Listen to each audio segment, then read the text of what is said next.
Is it true that the Prophet ﷺ said that a woman who doesn't answer her husband when he calls her will be cursed by the angels?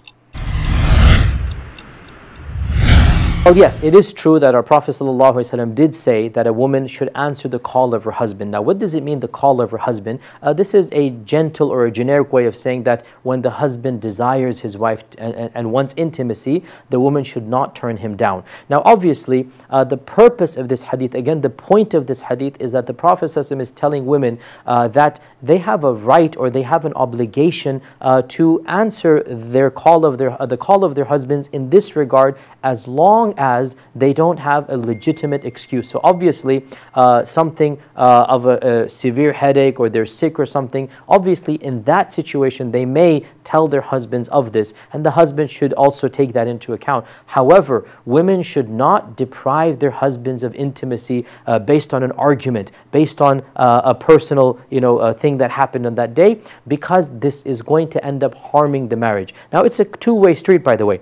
The husband can never deprive the woman of her livelihood, of her sustenance, of her food and drink, of paying the rent. So the husband is always obliged to take care of the wife, no matter how bad of an argument they have. The husband has to make sure his wife has food, a roof over her head, clothes to wear. He has to take care of her needs. Now, the woman as well has a bare minimum that she has to take care of the needs of the husband. And our Prophet says, in order to save the marriage, in order to make sure marriages don't collapse, if a woman deprives her husband of that need out of spite, out of anger, this is a recipe for disaster, and it's going to really end up hurting, maybe even ending up in divorce. And so our Prophet is telling women, for the sake of Allah, for the sake of their Creator, don't do it for your husband, don't do it for him, do it if you're a believing lady and you want to earn the pleasure of Allah.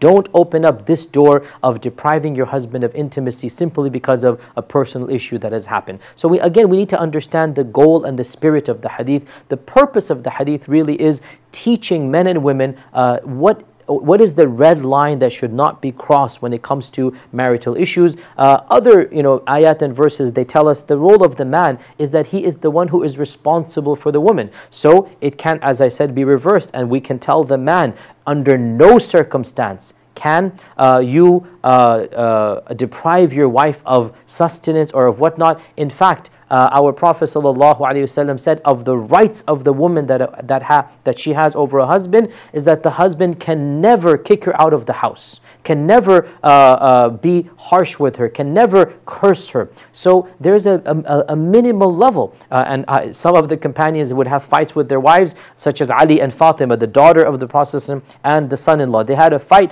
and the Prophet went to try to resolve it, and he finds out that Fatima's in the house alone. And he asks, where is Ali? And she says, he went to the masjid, and he was sleeping in the masjid. So when there was a fight, Ali radiallahu anhu went outside and slept in the masjid, not Fatima. Ali slept outside, not Fatima. The husband never mistreats the wife, no matter how bad the fight becomes. And therefore, as we said, it's a two-way street here. Just like the husband has a bare minimum, so too the wife has a bare minimum. That's really the purpose and the goal. And each of the two parties has to do it for the sake of Allah, not necessarily for each other's sake. And if they do that, then inshallah the marriage has a chance of flourishing and of being a sustainable and happy marriage.